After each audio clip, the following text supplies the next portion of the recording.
everything you missed in the latest Deadpool trailer and why Batman and Robin might just be the greatest Batman movie ever. I'm your host, Nick. And I'm Anthony. And welcome to That Superhero Thing. Let's fucking go.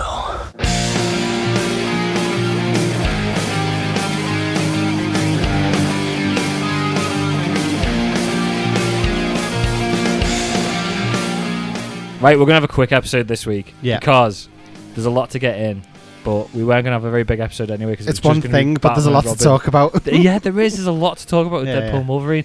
Plus, we have just had to sit for 2 hours and watch Batman and Robin. Yeah. But it is the greatest Batman movie ever. I have actually got a legit reason why it's the greatest Batman movie ever. If you say it's his silver suit. I do like the silver suit. I do like the silver suit. Anyway, on this week's show, we are keeping it simple. We are talking Deadpool and Wolverine, the latest trailer, which has completely destroyed the internet. And then we will be doing our long-awaited review of Batman and Robin from 1997 with George Clooney and Arnold Schwarzenegger. Finally, we're going to listen to all your thoughts and theories in this week's Podfans Assemble. This is your spoiler warning for Batman. Spoilers. There will be spoilers and speculation throughout the episode. And we'll put timestamps in the description. If you want to skip straight ahead to the Deadpool trailer, which is now, or to Batman or Podfans Assemble, you can do that as well. Right, Deadpool and Wolverine trailer. Full-on red band trailer.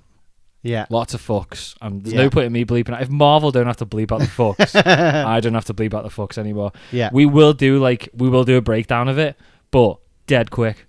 Initial thoughts. Honestly, nearly pissed my pants. It was that good. It was really, really good. It was mega. It was. They teased enough of everything that we wanted, and when I say everything we wanted, it's literally that relationship between Deadpool and Wolverine.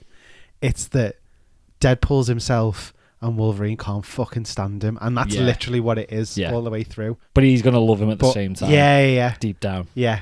Yeah. And I just loved the whole dynamic of the two of them together.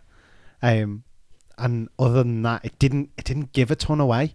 Like, this is the thing. There's a lot of teasing in it. It's towed the line really well. I mean, we don't know until we see the movie. It could have given everything away, but I don't get the impression it has. Yeah. I feel like it's teased enough. Yeah. Still shown us absolutely loads. Yeah. But it's going to be the sort of movie that's going to be absolutely crammed full of cameos. There's a couple more teased cameos, which we'll talk about, that we didn't see in the trailer. Yeah. But I don't know whether it's just because Marvel has been so shit recently. Yeah. This feels massive.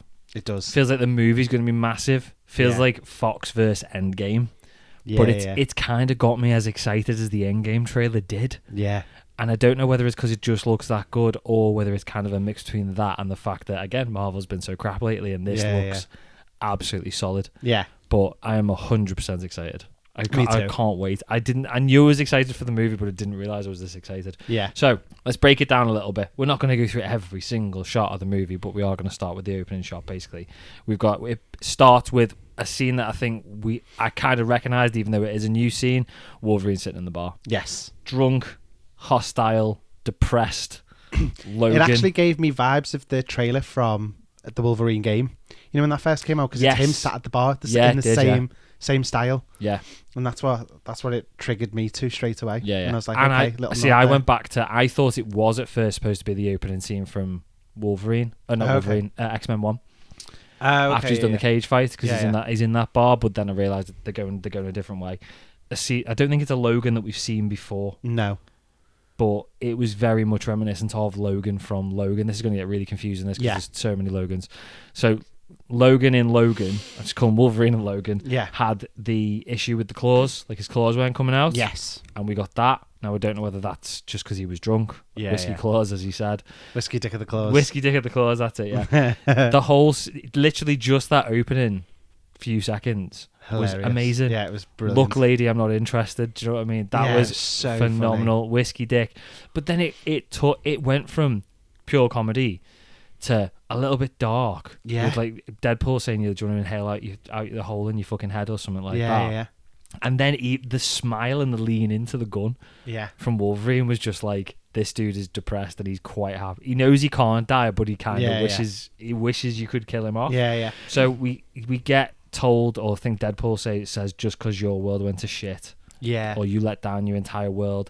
There's a shot of what looks like Wolverine, it's like giant graves, isn't it? Yeah, I think it's graves. I think it's the X-Men's graves. Yeah. So whatever he's done, he's just not necessarily caused the death of the X-Men, but potentially caused the death of the X-Men, but he's lost those X-Men, and like it says, he's basically made the world go to shit.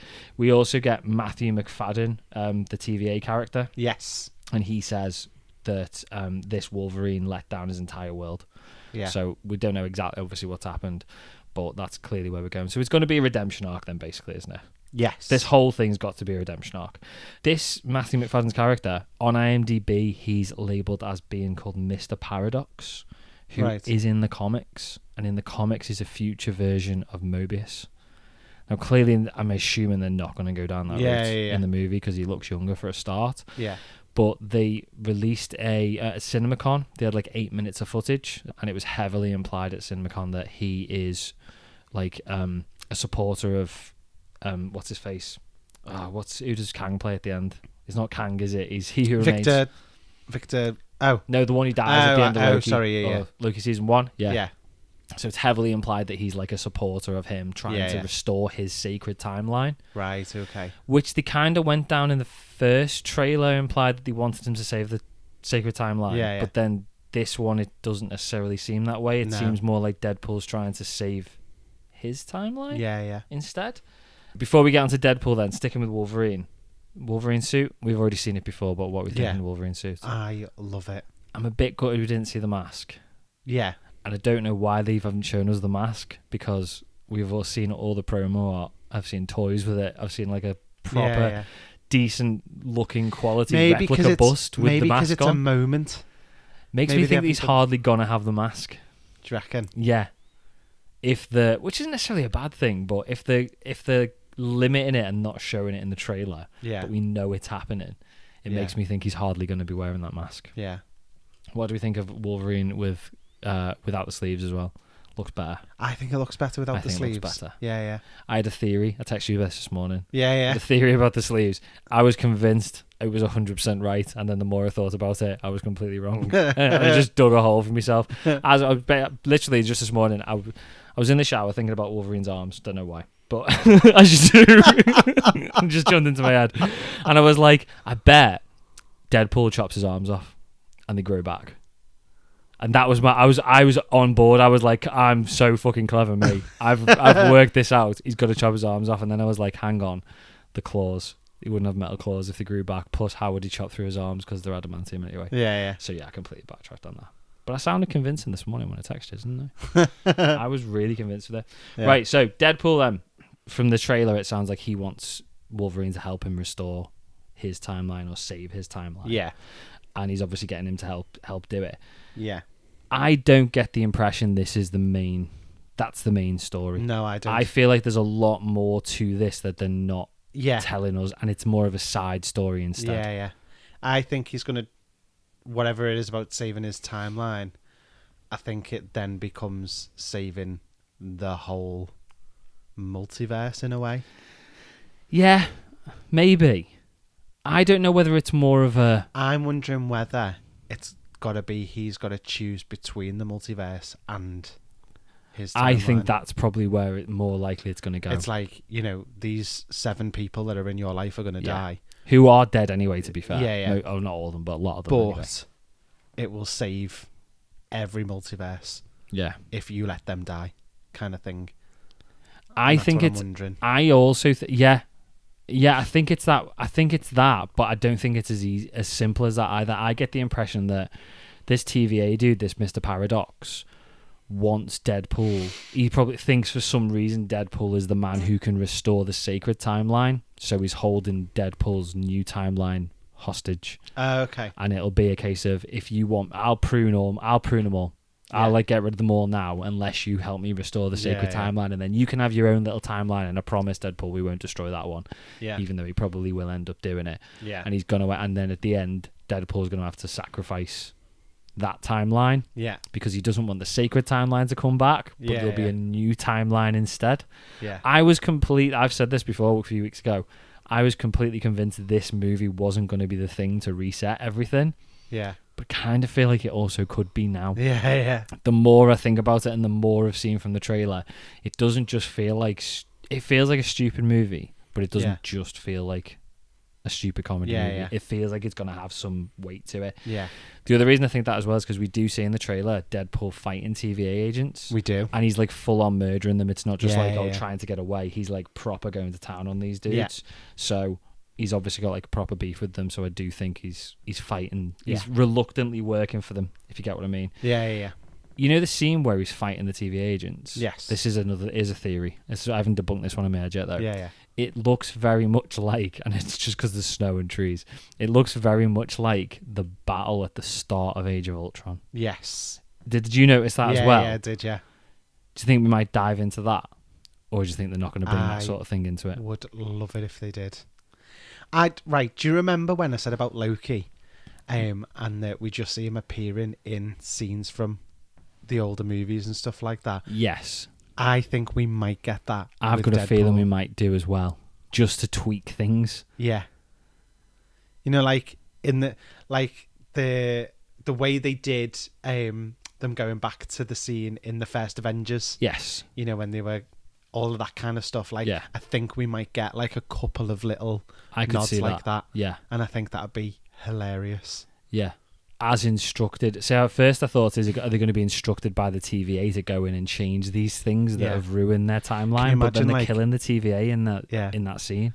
Can you imagine like Deadpool just suddenly being in the lift with the Hail Hydra section and stuff like that? Oh my god! God. Those little like moments like that would be hilarious. I'm going to be devastated if, and we'll get to the end of the trailer, I'm going to be devastated if they don't drop into the endgame battle at some point. Yeah. I feel like it's got to happen. Yeah. But I think that'd be amazing if you just drop them into loads of different things, even especially if they got involved but didn't get involved. So like nobody big, like, you know, Tony Stark wasn't aware of them ever being there. Yeah. But they've played pivotal roles. Yeah. Like they've killed off somebody who was about to kill one of the heroes or something like that. Do you know what I mean? Like a random baddie was about to kill Tony. I was just thinking, like in Endgame, for example, you know, when Captain Marvel comes in and she blows up that ship. Yeah. If he's on that ship, you know, something like that, where it's outside but still. Yeah. Just involved, but you just didn't know. You weren't 100% certain they would get involved. But it's the thing is, and I know a lot of that'll be retconning, but I also wouldn't have put it past Feige for that to have been part of the plan for a while, if that makes sense. Like he's always thought that's going to do this, or this is going to explain that, or something like that. Yeah, because it felt like a mess recently. Imagine if he pushed the Celestial back into the water.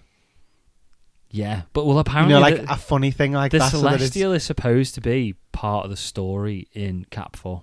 Oh, really? That's the rumours I'm hearing, that he's going to be a big part of it. We're finally going to cover the fact that there's this giant monster sticking out. It's about time. Of the water, and we've had about 10 films since that's happened. Yeah. And not a single one of them's referenced it apart from like 2 seconds in She-Hulk. Yeah. It just never got mentioned. So we see a lot of Deadpool, we've seen Mr. Paradox, we've seen Wolverine, we'll come back to in a minute. We get somebody now who I think is going to be a big bad in the movie, but not the big bad. And that's Emma Corrin's character. So the girl with the skinhead. Yes. So she's playing, it's heavily rumoured anyway. I don't know if it's confirmed. It's Cassandra Nova. She's playing. Does she manipulate metal? No, she is. So Cassandra Nova. So she's the one. Firstly, she comes out of the corpse. She comes out of the Giant Man corpse, which is amazing. Yeah. That's a callback to Old Man Logan comic. Okay. Except it was Hank Pym. So basically there's a city in the Old Man Logan comic called Hank Pym Falls, and it's bigger than that, but it is just a giant Hank Pym statue from when he turned into Giant Man.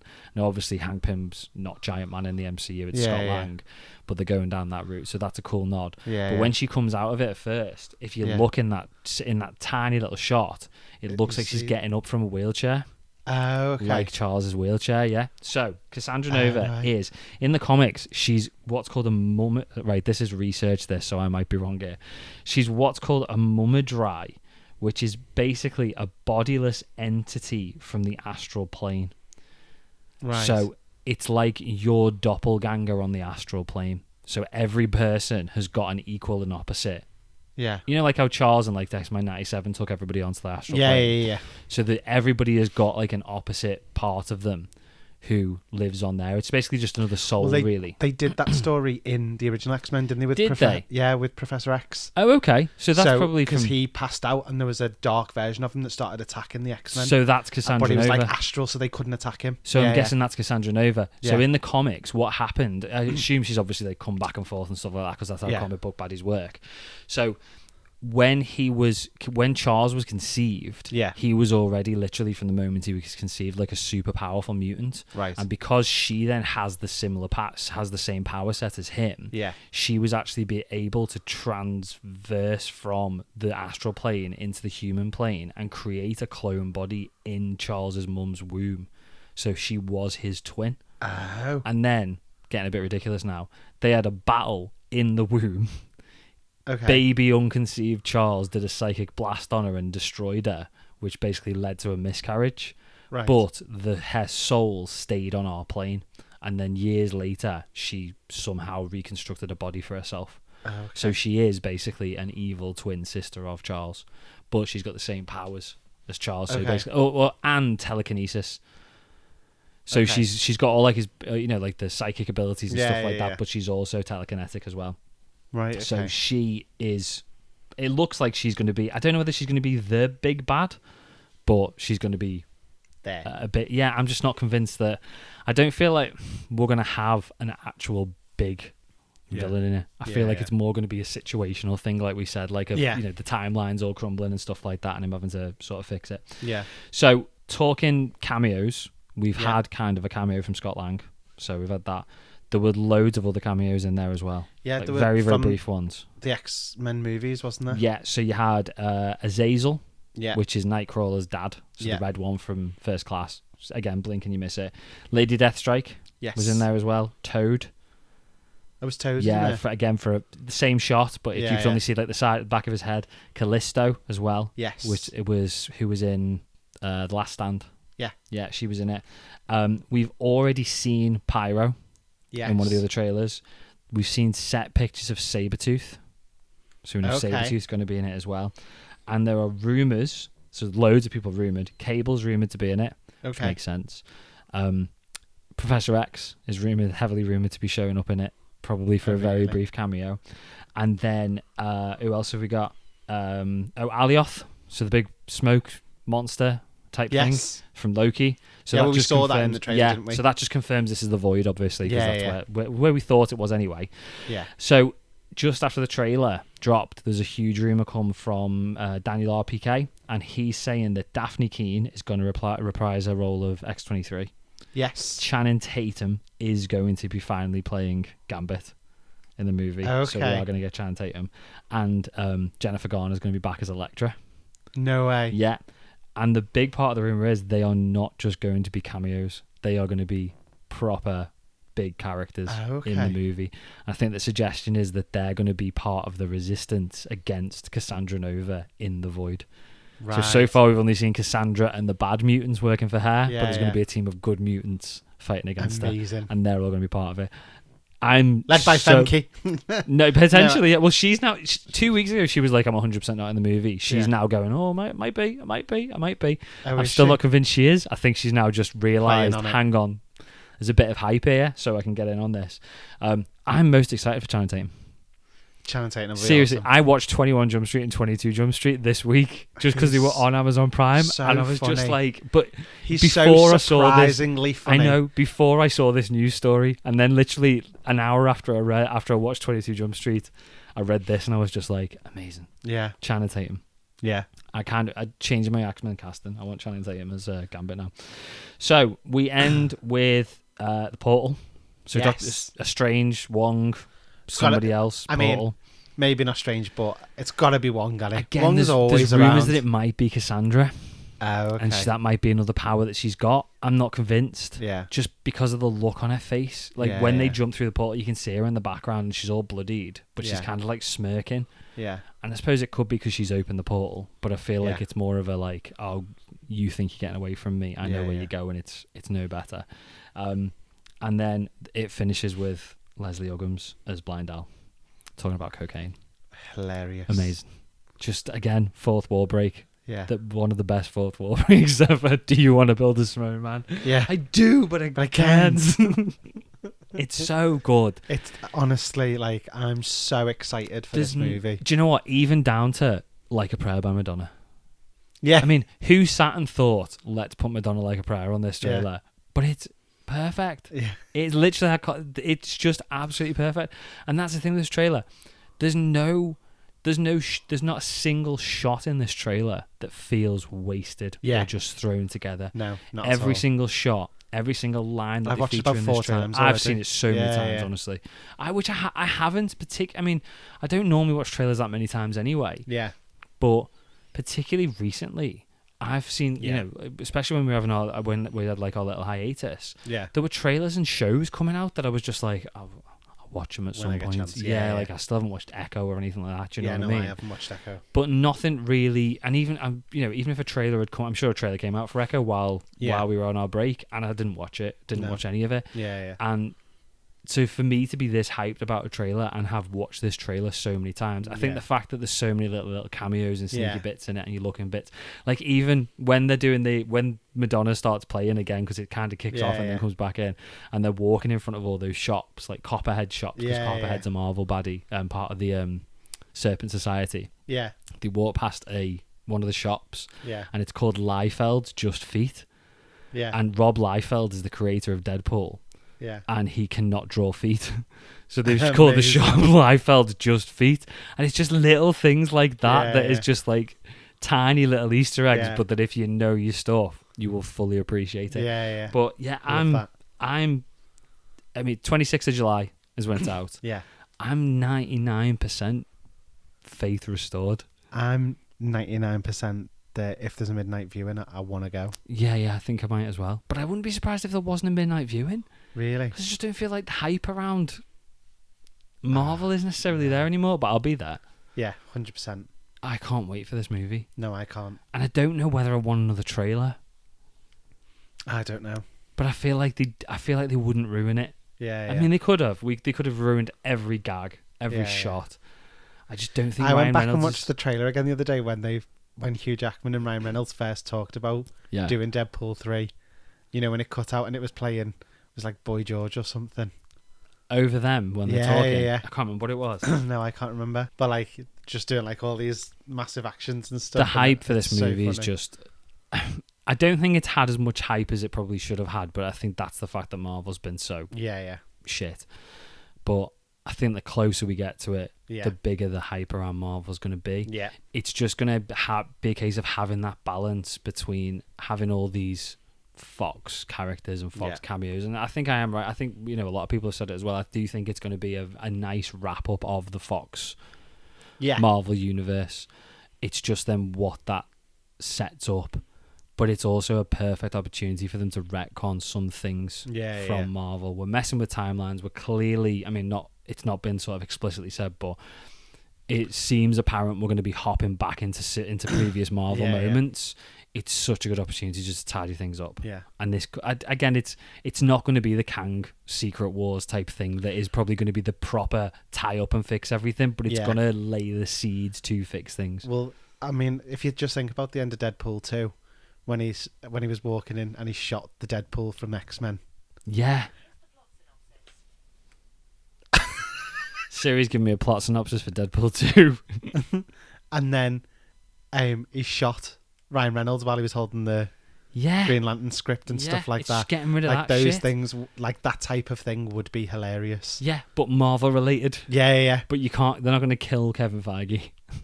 No, but they could kill Kang, so they can replace him with someone else. Imagine that would be such a good way of replacing him. If they went in and stole Terrence Howard from the end of Iron Man 1 and then put him in as Kang. There's got to be a Terrence Howard joke. It's got to be. Wouldn't that be so joke. funny? Can you imagine if in the void there's a Terrence Howard War Machine? It'd be so funny. They should do it. I love it. That is a good shout though, what if literally even like end What if credits, this is where we got our Tom Cruise Iron Man? Yeah, it could be. But I'm thinking more along the lines of like what if at the end of this, like in the post credits, Deadpool showed up. Who played Kang? What's his name? Who's playing Kang so far? Jonathan Majors. Jonathan Majors, yeah. What if he literally showed up? The delivery man who's delivering the script or the contract to Jonathan Majors' house gets either shot or turned around, and it gets delivered to another actor instead, and then we just go forward in the MCU with a different actor. So funny. Like they could get away with that. Simple. They could literally get away with that. It's such a good retcon. Okay. And we can just have Kang now. I'm in. Yeah, you can just carry on with Kang. Yeah. Yeah. Do it'd it. Be so Kevin good. Feige, if you're listening, you're not, but do it. Do it. I like that. But I'm genuinely so excited for it. I just think it's going to be brilliant. We're going to have more coverage of it, I feel like. I mean, if there's another trailer, we'll talk about the other trailer. But we'll do something on the build up to it. We'll do like a Deadpool 1, Deadpool 2, maybe some more Wolverine stuff and stuff like that on the build up to it. But again, we've still got a little while to get to it. We've got The Boys season 4, haven't we? Did you see the whole popcorn thing? No, what popcorn? Okay, so in America, I can't even remember which cinema it was, but they made a Dune 2 popcorn. Oh yeah, I've seen this. Tub, yeah. And there was a running joke that it obviously looked like something that could be portrayed as a fleshlight. Yes. And so now it's a very diplomatic way of saying that. I know, right? So now they've made a joke Deadpool and Wolverine one, where it's essentially their mouths. Amazing. They're gonna have to have something which like has that. been having me in absolute fits. And then my other little bit of knowledge, Brad Pitt. Yeah. You know, he was in Deadpool 2 as the Invisible Guy. Yes. So I actually wondered whether they'd used his likeness rather than actually getting Brad Pitt in. Yeah. But they got Brad Pitt in for about 3 or 4 hours to do essentially what just was hold a wire 3 and go, frames. Yeah. Now, because of the successes of the first one, they said that they actually got requests from people to be cameos and stuff like that. That's amazing. And so Ryan Reynolds just got, very Ryan Reynolds about it and went, I'm going to ask Brad Pitt. If he says no, he says no, kind of thing. But nobody will to Ryan Reynolds, I feel like. And he asked Brad Pitt, and Brad Pitt had said that I think 2 of the kids or something had seen Deadpool and were like, oh my God, yes, you need to do this. That's amazing. And he paid Brad Pitt with a cup of coffee. That's boss. That's all he took from it. That's so good. Like, we're going to get so many good cameos in this I know. It's got to be happening. When you know that's how that cameo came about, I just think that there's got to be so many opportunities there. Do you know what? Absolute legend as well, but Ryan Reynolds is very, very, very good friends with Michael J. Fox. Oh, really? And just some sort of Marty McFly reference cameo in this movie would just be that. This kill me off. Seriously, that'd be amazing. I don't know how you'd incorporate it, but can you imagine just Michael J. Fox popping up in this movie at some point? And then Deadpool going, great scat. Just something like that. Just give us something like that. It's going to be so good. Even if it, I'd be... This is the one where you'd have so much fun with the daft stuff as well. Literally flipping it. Because obviously if Josh Brolin's going to be back in it anyway. Josh Brolin. Sorry. If they got RDJ as well and they did a swap, so RDJ was Thanos and Josh Brolin was Iron Man, even just a daft and literally doing the click moment or something, it'd just be so funny, and you can get away with all sorts of mad shit like that. There's just so much you can do with that. And again, I'll take back what I said. I was very much, this is just going to be, I don't think they can't do serious with it, but I was just like, it's going to be just stupid this fun. And that was fine. That was absolutely fine. But I feel like we're going to get a damn good story behind it. I feel like we're going to get a bit of darkness to this as well, and a bit of serious, and I do think it's going to have... I can't get over him with the toupee, ramifications. Ryan Reynolds with the wig on. It's amazing. He just looks like a Ken doll. 100% looks like Ken doll. It's so good. So... we've done Deadpool. Yeah. We'll keep going. Every time there's a bit of news, we'll talk about it. We'll do a build up to Deadpool as well. So, what was supposed to be this week's episode, and it still is going to be this week's episode, and it is longer waited because we've been teasing this for months. We have just sat and watched Batman and Robin. Yeah. If you want to listen to our commentary, we recorded the entire thing, then you can sign up for the Patreon. We will talk about the Patreon. We'll give links and everything at the end and put them in the description as well. We're not going to do a full movie breakdown. No. We'll talk about characters. We'll talk about things we liked, things we didn't like, and why it is the greatest Batman movie ever made. I've got a point as to why it is actually the best Batman movie ever made. And I'll get to it. You're looking at me as if to be like, what are you going to pull out your arse here? I've got a good reason. Okay. So, I've not seen this for years. You've seen it, you reckon, in the last 1 to 2 years? Yeah, the last couple of years. Is it as bad or as good as you remember it being a couple of years ago? Is it worse than you remember? Yeah, it was worse than I remembered. In a funny, in a funny way? Yeah, not worse in what am I watching? Yeah. Worse in, Jesus, I forgot how bad it was, but it's still making me laugh to myself. It's a 2-hour movie. Yeah. Right. It did not feel like 2 hours. No, it didn't, to be fair. The Flash felt like 3. Yeah. Wonder Woman 84 felt like 6 days. Honestly, it was a terrible movie, but it was just shit. This was a terrible movie, and I really enjoyed it. I don't know whether I enjoyed it more because we were doing the commentary at the same time, but I had a really fun time watching the movie because it was so stupid. Yeah. It was bad. It was bad. But it was entertaining enough at the same time. The bat bomb, everything about it was terrible, actually, when you really think about it. So, we'll do it. One of the first things that surprised me, and I pointed this out in the commentary, is the top billed member of the cast. And we'll sort of talk about him first. Wasn't Batman. No, it wasn't. It was Arnold Schwarzenegger. Yeah. Top billed member of the cast. And I get it. It's Arnold Schwarzenegger. Yeah. But surely you bill your Batman as the top. You'd think, wouldn't you? The first name that comes up on that screen should be George Clooney. Yeah. I mean, it shouldn't be George Clooney. To be honest, though, it should be I must Batman. admit, it felt like a Mr. Freeze movie. It was heavy. He had a lot of Because he was in time. a lot. Yeah, that's what I mean. But I don't know whether it's just because George Clooney didn't really do much act. He didn't. He didn't really act. No. What are we thinking about Arnie's portrayal of Mr. Freeze? Fucking ridiculous. Yeah, but it's the only way I can describe it. We're not bad, but not good either. I think there's a reason why we've never seen another Dr. Freeze in movies in live action. Because do you think he peaked it? Yeah, I do. I think if you offer Dr. Freeze, Mr. Freeze, whatever you want to call him, to any actor, they're gonna go, how am I going to live up to Arnold Schwarzenegger and all the stupid jokes? Yeah. The dude, exactly. The dude had the best time ever on that movie. You can tell. He was. I don't think he had a script. I don't think any one of his laughs went real. No, I think everything. I think he was genuinely really chuckling at himself. I do. I reckon they must have probably had a really good script and all they've used is outtakes.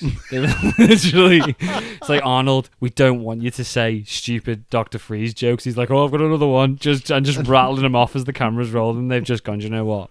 Fuck it. Let's just throw them all in. And that's all they've done. Yeah, pretty much. He was terrible. I don't think he went a sentence without some kind of cold pun, did he? No, or a stupid laugh. Yeah. Or an awkward, I should be off the screen by now, but I'm not, so I'll give him a quick little wave. Right, I'm gonna, this is a big shout, this. Go on. And when I say it, you're gonna be like, don't be stupid. But then you'll agree with me, I think. I don't, but okay. He was the best actor in that movie. No, he wasn't the best. There were better actors in that movie. He gave the best acting performance in that movie. Yeah, okay. Do you not think he did? Yeah, no, to be fair. Do you think every other member of the cast phoned it in completely? Alfred tried. Alfred tried, but Arnie was still better. I'd say I'll say Gordon Alfred was shit. Alfred was a close second. Everyone else was shit. Yeah. Which is a shame because, and we said this on the commentary, I'm going to keep referring back to commentary, some good actors and actresses in that movie. And who we've seen in stuff where they have been very, very good. Yeah, I mean, Uma Thurman. Yeah. I've seen her in some stuff that I've not really appreciated, but then I've seen her in some fantastic roles and she can act. And in this, she didn't, I'm not going to say she didn't try. It just wasn't, I don't think she phoned it in. I just don't think she didn't work as Poison Ivy for me. I think I mean, I said this in the actual movie review. It's very, very trying to be as comic booky as possible. Yes. The only thing they were missing was, do you remember on ITV that zap? Yeah. Just moving from screen to screen, like in the Incredible Hulk. Like in the Incredible Hulk. Yeah. Remember that? Like that's all they were missing from it, and it would have been exactly that. Yeah. But she gave too ridiculous a performance. Yeah. Like I said, she gave me Mae West vibes as she was speaking. Definitely. And it was just she was trying to do it too comic booky, where, you know, it's a comic book movie and I totally get it. But it was, I mean, every sentence took about an hour to get out. Yeah, I know, yeah. Like, every scene was twice as long as it needed to be. Yeah, it just didn't need as much as she gave it. So I think she went in heavy. Yeah. Because she may have thought that that's what everyone else was going to do. And to be honest, to a degree, Freeze did do that as well. Arnie did do that. Yeah, but in a different way. Yeah. I believed... So I can't believe I'm going to say this. I believed his performance more than I believed anybody else's performance. And I'm being deadly serious at the same time. I know. Uma Thurman came across... We'll talk about Uma Thurman. She came across like she was putting in quite a lot of effort with it. Yeah. It just didn't come as... It wasn't as believable. Halle Berry, Catwoman vibes. The whole time. It was she was better than Halle Berry and Catwoman. I'm getting in everyone's way. Yeah, and then as soon as she had that, she was like, like all I the wish time. we were on like, video. We'll get there. But that's exactly what Halle Berry was like as well with Catwoman. Yeah. And like, it was a lot. It was a lot.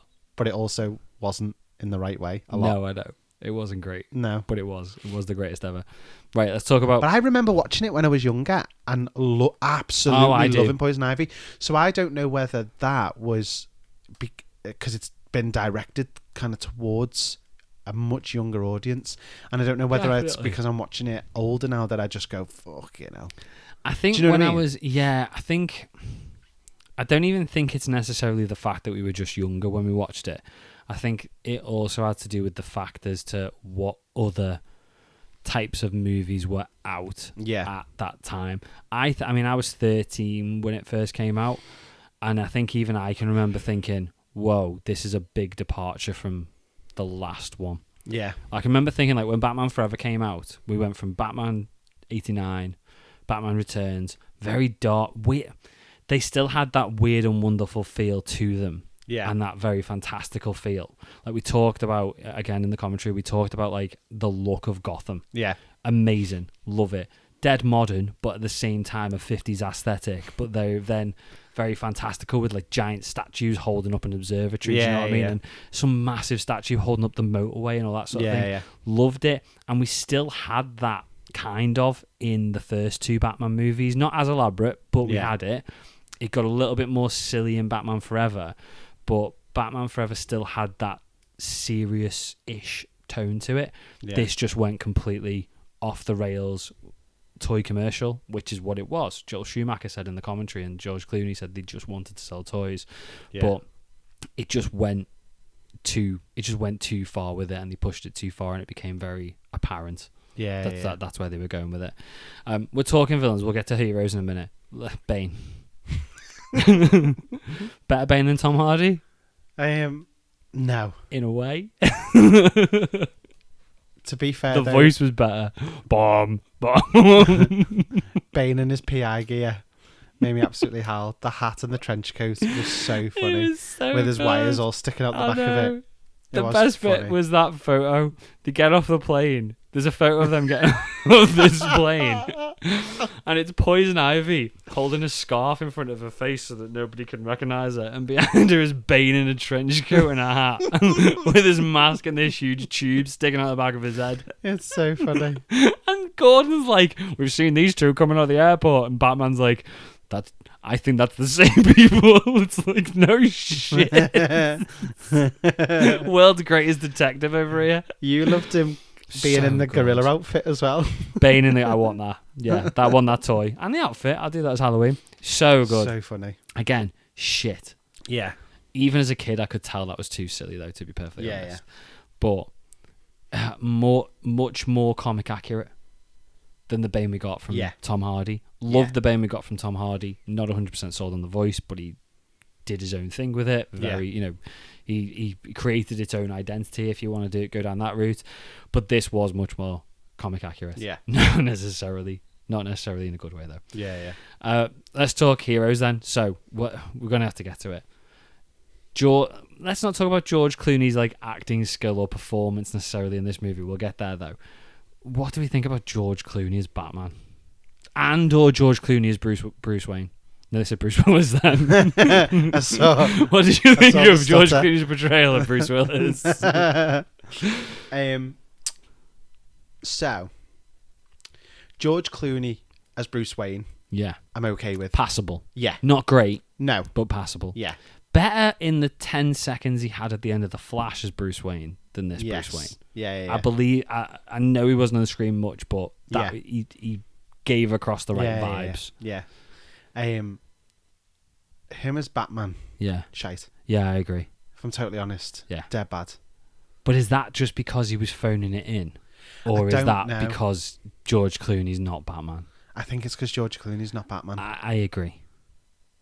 I think they just wanted the hot, suave, sexy 90s guy. I think they wanted Val Kilmer, and they couldn't get Val Kilmer. Yeah. I don't think they wanted to do a James Bond and keep changing up and stuff like that. No. I feel like there must have been a reason. I don't know the reason, but Yeah. I think it was like, shit, Val doesn't want to do it anymore. Who can we get? Yeah. He's off, what, ER? Was he in? Yeah. So, I just, he's not my Batman. He's not my Batman. I'm not convinced right. The big issue with it was, and it was an issue with his Bruce Wayne as well, he didn't put in my opinion, he didn't put in any effort. George Clooney's a good actor. Yeah. I've seen him do some really good performances. Even even Ocean's 11, he's amazing in Ocean's 11. Yeah. And he doesn't just play the same character because he comes across very differently. Yeah. He's got a cockiness to him in Yeah. Ocean's 11, so he can portray that different character. But he just didn't come across as trying in the slightest. There are some moments like when Dr. Freeze freezes him to like the inside of a vault, was he? Yeah. And it's like falling through the sky. It's like he's reading lines off a piece of card. Yeah. He just wasn't trying at all. But as I said, I still don't think even if George Clooney was 100% going for it, whether he could pull off that it would sit right. Batman. Yeah. He's too, not that he came across as this in this movie because he wasn't trying hard enough, but he's too suave to be gritty, dark, mysterious. I mean, I'm sure he can do mysterious. He was given proper Adam West vibes. He was given proper Adam West vibes, yeah. And I think that worked when Adam West did it. Yes. But I don't think that works. I don't even think that worked in the 90s. Definitely not now. No, but I think it kind of works well with what they wanted. If you go and look at, I was going to say, if you look at like Batman in a cartoon, but Batman the animated series was like, it's nothing like it. It was dark and mysterious. The music gave me the Batman animated series. Yeah, vibes. It's that same theme, isn't it, from Batman Forever? But no, I suppose, right, if you went and looked at, let's say, have you seen Batman the Brave and the Bold? The cartoon. I think so. With Diedrich Bader does the voice. It's very kiddie. It's like all big smiley Batman. Yeah. He's that Batman in live action. Yeah. Sells toys. Yeah. Really, really kid friendly. Yeah. There's no darkness, there's no grittiness to it. If you want a 6-year-old to love Batman, happy, friendly, big, smiley Batman, that's your happy, friendly, big, smiley Batman. Yeah. And they just cross that line. Yeah. Too much with it. Yeah. So yeah, I'm not sold on. No, I George Clooney Batman. Too wholesome. Yeah. And not enough effort. Chris O'Donnell. Douche. Love of Andy's life. I know. Douche.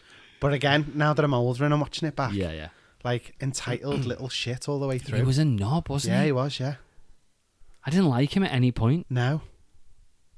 I don't know why they went with that angle for him. No. Dead snotty. And snarky. I really can't get over the fact that Alicia Silverstone first starts off in a school uniform. Yeah. So it's putting her at school age. And then he's all like, oh. Yeah, I know, yeah. Like. Yeah, but we know she's been to university. No, I know, but I think it's just like. Yeah. I don't know. It just. I know, considering we've got a Batman who is there to sell toys to a 6-year-old. Yeah. And then we've got sexy Alicia Silverstone rocking up in knee-high socks and a mini skirt, dressed in school uniform. It's like, wink, wink, here's one for the dads. Do you know what I mean? It's really, not that dads are into kids in school uniforms, but you know what I mean? It's like trying to make hair look super sexy. Yeah. And you've got a kid Batman. Yeah. But it was the way Chris O'Donnell was. Yeah. It's like he's one of those 24-year-olds that still lives in his mum's basement but turns up to the school car park with his van because he drives. Yeah, but it's just... And trying to flirt with 24-years who lives in his adopted dad's basement. Basically, he is that character. But that's the vibe. Like, it's just the vibe that you got. And then it was just horrible. He was just a knob, Yeah. wasn't he? But again, I think it's all part of the plan. It's to try and appeal to that 12 to 14-year-old demographic where it's all like, oh, I talk back to my mum, do you know what I mean? And I know, but he was hard. borderline Kevin and Perry. He was narcissistic, wasn't he? He was like madly in love with himself, like the whole time. And he was in the previous movie as well. It was very much like, I don't need you, you need me. I'm doing you a favor by coming and living in your house, Mr. Billionaire Bruce Wayne. Do you know what I mean? It's like, he just didn't give across that vibe. He kind of got it back at the end when Bruce was like, I'd let you do for myself and all that sort of stuff. And he became a little bit more wholesome. Yeah. But yeah, I didn't like his portrayal of Robin at all. No. Elise Silverstone, we've already talked about Elise Silverstone. She didn't really have that much to do. No. She's a good actress. She's not fantastic. Again, she might be a fantastic actress, but she's never really... I can't recall actually ever seeing her anything other than Batman and Robin and Clueless. Yeah. She was good in Clueless. She was very good in Clueless, to be fair. But again, it felt... I say it felt like she was 100% just shoehorned into that movie to sell another action figure. Yeah. She had 2 seconds in one costume, and then got into another costume with a helmet so that they could sell a toy of a black costume and then a silver costume with a helmet so that they looked different enough to buy. She threw the helmet away after. She threw it away 10 after seconds. 2 seconds. She's like, fuck your product placement. I don't want it. Get rid of it because that's all I am. Yeah. But yeah, I mean, she was good, but she just didn't feel like she really needed to be there. But again, it was just, what can we throw? And we also obviously noticed that obviously she was Alfred's. Yes, so niece. they changed her from Bea. Well, they couldn't make her Pat Hingle's daughter. Barbara. Yeah. Because I feel like he would have been a little bit lechy. Yeah. But he would have been, like the way he was with Poison Ivy. Yeah. But yeah, so she's Barbara. We never got a surname. No. But she's clearly not Barbara Gordon, but we've still got Barbara being Black. Batgirl, not Black Girl, Batgirl. Yeah, I mean, character-wise, I'm 100% standing by it. Arnold Schwarzenegger was the best. Yeah, he probably was. He was the best. He gave the best portrayal. Yeah. In that entire But I don't movie. think that's beneficial to anybody. No, I don't think that's necessarily that's a good the bad thing. part. That's scraping the bottom of the barrel when you say Arnie was the best one. What did you think about the story in general? Was there a story? I mean, there was. Was it just a hodgepodge story to sell a toys? The problem was they had too many villains. Yeah. The fact that they had Freeze, Poison Ivy, and Bane. Yeah, but I don't know. I think to tell in the one story, it didn't get... I mean... I wouldn't class Bane as a villain. He was more of a henchman. Yeah. He didn't have any lines other than he's supposed bomb. to be a villain. Bomb. Bad. Sorry, that's all. He said bat as well. He said grr a lot as well. Yeah. But that, I just... It was just that they'd done 2 villains in the previous movie and the movie before that. They had to have okay. 2 villains. Again, I'm 100%. It's just. I mean, again, toys. the focus was on Freeze. To be fair, yes, very much. Essentially, Uma Thurman had venom poured over her. Then she did a 3-minute soliloquy about how she's become. Soliloquy. That's a big word. Thank you. 10:25 on a Wednesday night. And then she just started going around snogging everyone, wearing the skimpiest clothes. She was just there to move the story along. Yeah. Literally, that's what she was there for, But it was Freeze's story. It was 100% Freeze's story. Yeah. He was the one with the arc. Yeah. He went from good guy to bad guy to good guy again at the end. That's what it was. He had a proper arc. Yeah. He was a good guy again at the end. He spoilers, he healed Alfred. Yeah, he did. And he was doing the whole thing for the love of his wife as well. Yeah. So he was, I suppose, in that way, I can't believe we're going to say this. He was a villain where it wasn't just, I want to freeze everything and destroy everything. They fleshed out his character. He had a reason and you understood it and you understood the logic, and he had that full on villain arc of where he realised at the end. He could understand why he got to where he got to. And he kind of had the realisation at the end that he'd been a knob, and he was kind of like, right, okay, well, I need to fix this, and it's all about my wife and all that sort of stuff. Yeah. Whereas Poison Ivy didn't. Poison Ivy was just dropped in. Basically, they redid Selena Kyle's story from Catwoman, where she got killed by somebody and she came back as a villain from the dead. Yeah. They redid that and just threw her in. But again, but does it sell toys? Because I don't feel like when you were a kid you bought the girl toys. Is that just me? That might just be you. No, I just don't feel like the girl toys sold as much when you were a kid. But maybe they were just trying to get girls into buying Batman toys. Maybe. Don't All know. my mates had Batman, and a few of them had a Robin. No one had a Batgirl. And if Yeah. you bought a baddie to fight your Batman, you bought Dr. Freeze. You didn't buy Poison Ivy. You might have bought Bane. You didn't buy Poison Ivy. But again, it might have been a way of... I bet there was some sort of like Barbie crossover. I'd have totally made Bane like a Stretch Armstrong type toy. Yeah.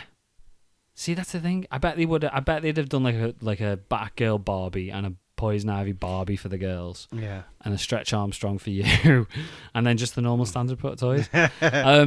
Was there any like scenes in it that you thought, you know what, that was decent? Was there anything? They all went on too long. They all did go on far too long. The hockey scene at the start went on stupid forever. Yeah.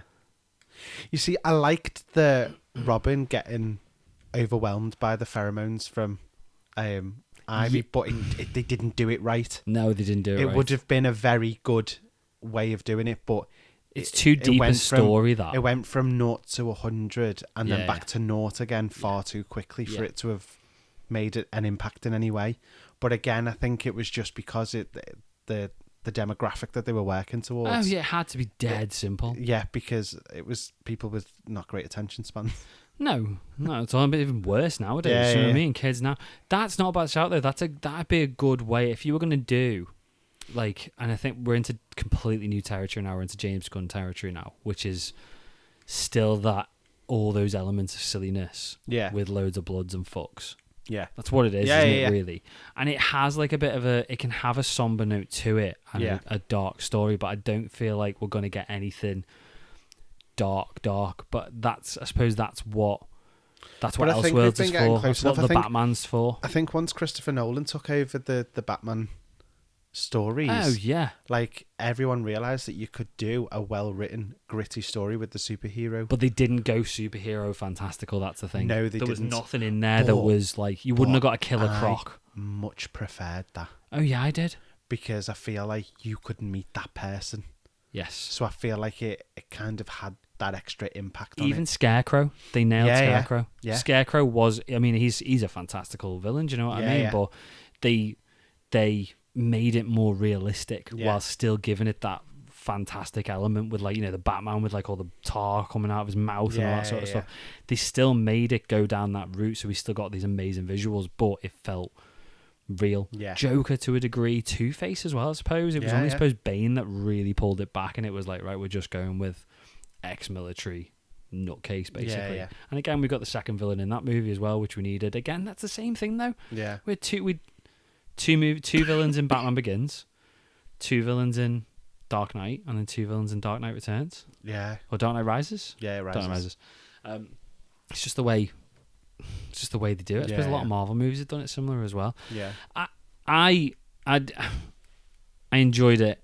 But not for the right reasons.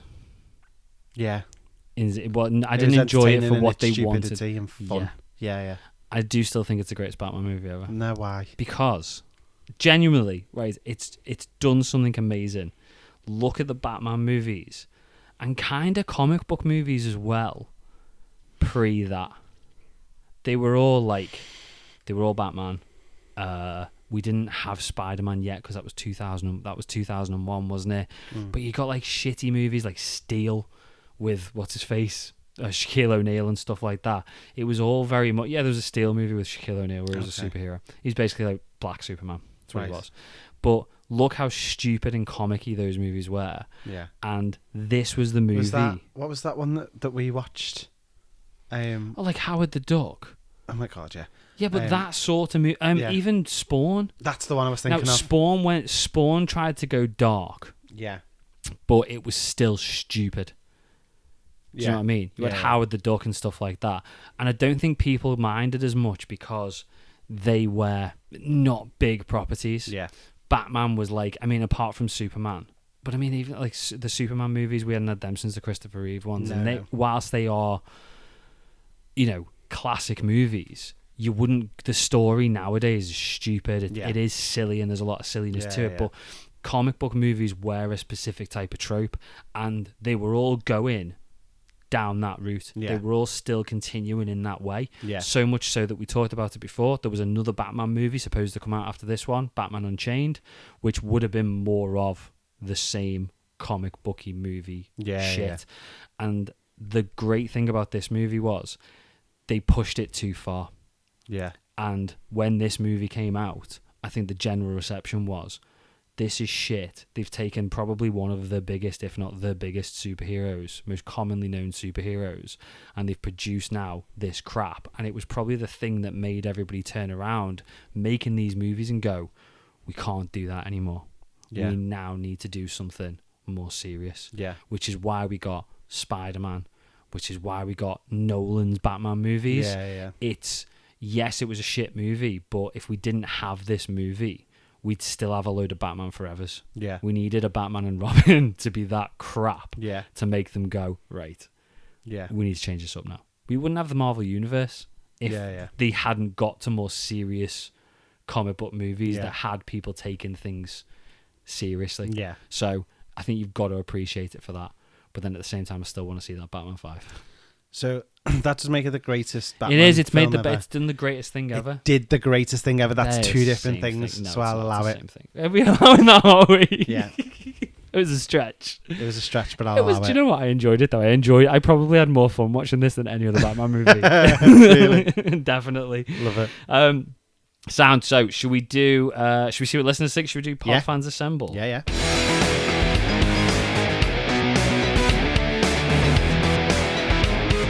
Pod Fans Assemble. Okay, so we said we're covering the classic Batman Robin in our first bad movie review, and we want to know what you thought of the movie. So we did our usual poll.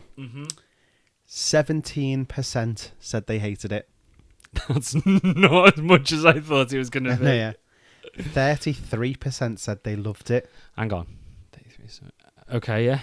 Which means that 50% put it straight down the middle and said it's okay. I think that, the fact that you've got more people say, you've got double the amount of people saying they loved it compared to they hated it. Yeah. And then you've got a solid 50% saying that they thought it was okay. Yeah.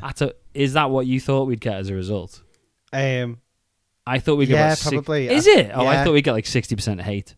No, I thought we'd get like a solid it's okay. No, I thought we'd have loads more. I don't think people hate it because there's that nostalgia there's level a proper to it, isn't there? nostalgia feel to it, yeah. So Conway Kal-El said, I think it's a great fun film. I actually enjoy it. It is a comic book from the 60s come to life. I do think if they didn't rush it and just had it be Batman, Robin and Freeze, it could have turned out better. Yes. But it's definitely Batman whether people are like it or not. And then Murray followed up with one of the worst films I've ever had the displeasure of watching. It is not the worst, though, because Star Trek Into Darkness exists. I don't think I've seen Star Trek. Star Trek Into Darkness, the second one. Yeah. I've seen that one. Can't yeah, remember because Star Trek Beyond was the third one. Yes, there you go. Yeah. Ross Kiernan said, I haven't watched it in years, but I have always thought it had a great cast. Arnold Schwarzenegger is always good, especially... But what were they thinking / expecting with that script? I don't know how they mess up a film with a cast of that magnitude, but managed to do so. Script should not have been able to move past drafting stage. He's not wrong though. It's like, that's what we said. How can you have such a good cast and produce such a mess? Yeah. But again, we've seen. I'm sure there's loads of other movies you could rattle off that do a similar thing. Yeah. Creative Control said, a movie that's so bad it's good. A film that destroyed a franchise for 8 years. Awful dialogue, terrible sets. There you go. Terrible sets. No, I disagree with that. Poor acting and the colour palette of a hippie tripping out. However, you just can't stop looking at it. A great film for a drinking game. 100%. Yeah. We should have done the drinking game. Should have done this Saturday. Totally. Samuel Robin James said, it's so bad and trash that I love it. There's a lot you could say about this movie, but boring isn't one of them. No, it wasn't. No. It went so quick. Yeah. Matt V said, out of all the Batman movies to ever exist, it was one of them. And that's exactly what I mean when I say people think it's okay. It's like, it was a movie that happened in 1997. Ken Wilson said, I saw this in the cinema and wish I had taken drugs beforehand, as it's so fucked up and not even funny. Joel Schumacher literally killed the franchise with his films, bat nipples and all. Yeah, but to be fair, it wasn't Joel Schumacher's fault. Joel Schumacher was very much like, I want to make a good movie. Yeah. The bat nipples are amazing. Literally, opening seconds of the movie. That's where the back claws should have come from. You know, and they're striking up into... Oh, yeah. So as well as that, we asked your opinions on Deadpool trailer. Yeah, the Deadpool Wolverine trailer. So, this one's a bit of a crazy one. So, I go from lowest to highest. So, 4% said it was okay. I don't. Can I be honest? I don't really get that. Yeah, no, I don't. 7% said they hated it. What the fuck do you want? Exactly. See, honestly, if you, I'm gonna have a rant now. Okay, if I showed this to Jill, yeah, my wife, she'd say it was okay. Yeah. Okay, I don't even think she'd say it was shit. No, I think she'd probably go with okay. But the thing I don't get is, right, you're following a superhero podcast on Twitter. Yeah. How can anybody who's interested enough in the MCU and stuff, because that's basically what we cover. I know we do DC, but we cover the MCU. Yeah. How can anybody with that much of an interest in the MCU think that was either okay or do you ever think that somebody puts like something like that because it's trendy and it's cool? Not even that, but just to be like, fuck you. They'll complain about the fact that there's more than one person. I know, yeah. I don't get it. But that means that 89% said they loved it. Yeah. Which, 100%. Yeah, definitely. It's not. To be fair, it probably is. I bet all these people who've gone, no, I don't like it, really did enjoy it. Yeah. Yeah. We'll just go with 100. So Sheldon Pink said, okay, that is cool as fuck. I'm so hyped for this film. Couple of spots. Was that Ant-Man, Elioth and Cassandra Nova. Couldn't see all the shop fronts, but noticed Liefeld and Copperheads. Gonna have to watch it one more time on a bigger screen, but bloody awesome stuff. That's exactly what I did. That's it. You need multiple watches. I've watched it so many times. Ross Kiernan said, loved it, cannot wait for the movie. Me too, Ross. Geeky Nate said, oh my god, that was good. So let's see, some of the X-Men universes have clearly suffered from incursions. Someone has a sling ring, and that's either a female variant of Magneto or a shaved Polaris. Oh, okay, yeah. So that's Cassandra. So we know it's Cassandra now, yeah. I still think that the Beyonder is behind all of this. I could see somebody big being in charge of all that, yeah. Crazy. Setting up a Secret Wars, isn't it? Yeah. Dave said, just imagining Wade's response when Logan says, come again. Yes.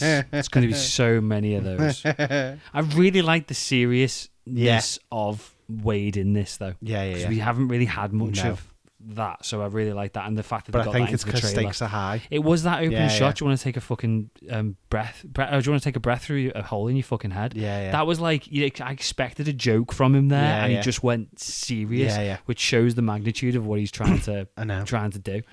But that makes me more excited for it, yeah. So excited. Ken said, I don't think there has been a trailer as good as this for a hot minute. The last time I was hyped by a Marvel trailer to this extent was maybe Endgame. Yeah. This is going to be a must-see for me.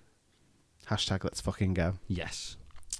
Myridian said, finally, the CN Tower bites the dust along with the rest of Toronto, and 2 Canadian superheroes are trying to save the world. The film is going to be full of Canadian Easter eggs. It will be. Yeah, throw probably. Loads in. Yeah. Richard Deadpool Nevens has said, this movie has me so hyped and I can't wait for it to finally get here. Maury said, this Wolverine let down his entire universe. Old Man Logan. Yeah, I don't think we're gonna go down fully that route. Yeah. But I think they're definitely, I mean, we can see straight away with the Dead Scott Lang. Yeah. I think we're gonna take a lot from that. Yeah. Eamon Moen said, I loved seeing it. 2 of my childhood superheroes on the same screen at the same time. I geeked out hard. Yeah, definitely. Avid Gamer said, I haven't been this hyped for a movie since Endgame. There's a lot Everyone's of this. saying the same thing. Beta Alex just did hashtag let's fucking go. Amazing. Movies for real. It's amazing for us to finally get this. Like, I didn't think this would ever happen, and here we are. Looks great. The suits are spot on, and the story that they're telling with Wolverine is interesting, and I like what I see for sure. I'm in. So true. Yeah, 100%. We never thought, when we started getting into comic book movies, even with Iron Man, it was like, oh my god, we're going to get an Avengers movie. Yeah. When an Avengers movie, they're all going to come together. And then it was Endgame, and it's like, that felt big, but it was still like, we're going to have all these people. This is one of them moments where it's like, I can't believe we've got Hugh Jackman back as Wolverine. In the MCU, in a movie with Deadpool. Yeah. It's like, you just wouldn't think it. It's the sort of thing that we'd come up with on the podcast that would never happen. Yeah. And it's happening, and it's out in 2 months. It's mega. I cannot wait. Creative Control said, it is glorious. Gave us enough of what we wanted without showing too much. I absolutely don't want or need to see any more now. Roll on July. Let's fucking go. Yeah. Gilded Octopus said, I'm really excited to see it. Me too. The Deadpool Uber driver. Amazing. What's it? Rapinder. That was the taxi guy. That was, yeah. But this is Deadpool. Drives an Uber. Uber driver thinks the Deadpool and Wolverine movie trailer is freaking awesome sauce, cool beans, fire, epic. I'm going to the premiere dressed up as Deadpool. Oh, amazing. And he's got a picture of him in his Uber. In his Uber, dressed as Deadpool. Name gives it away. Deadpool, carpool. That is a proper love that. Deadpool hardcore fan in it. Impressive. Amazing. Cheers, guys. Lots of input this week. Yeah. Lots of Podfans Assemble messages. Thanks, everybody, for getting involved. It just shows, I mean, we had a lot of input on X-Men. Yeah. Didn't really get that much on Invincible. Deadpool has just brought everybody out of the woodwork, yeah. 100% Love for it, definitely. Before we wrap up, we'll do Patreon shout-outs. So thanks to Geekinate, Kenneth, Richard, Jessica, Avid Gamer, Sheldon, and Michael for supporting the show. Patrons get exclusive access to our bonus show Into the Podverse with new episodes every month. As we said, this month we sat through... sat through is a negative word. We enjoyed Batman and Robin this evening. It's been a long... We survived. We didn't survive. It was good. Chicken.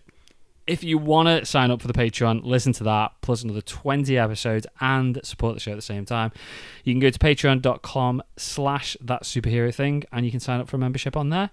Other than that, thanks for listening. Don't forget to come back next week for our 100th episode. As if. That's, 100th episode next week, guys. We've literally just gone over. We lost count because we've had a couple of breaks. We've just gone over 20,000 downloads in 100 episodes. So we massively appreciate everybody, and we're going to give you loads of this next week as well, probably. But how many of you have supported the show? The fact that we've got to episode 100, almost is mega. I mean, we might decide tomorrow we don't want to do this anymore, and we might not get to episode 100. So next week, episode 100, we thought of things to do for this.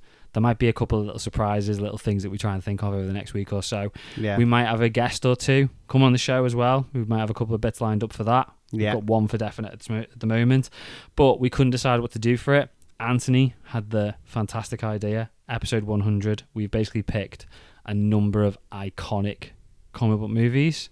We couldn't decide which one to go for, so we let you guys decide for it. So we ran a couple of polls this week. Yeah. You guys had the option of Spider-Man 2, Dark Knight, Iron Man, or X-Men 2 to pick from.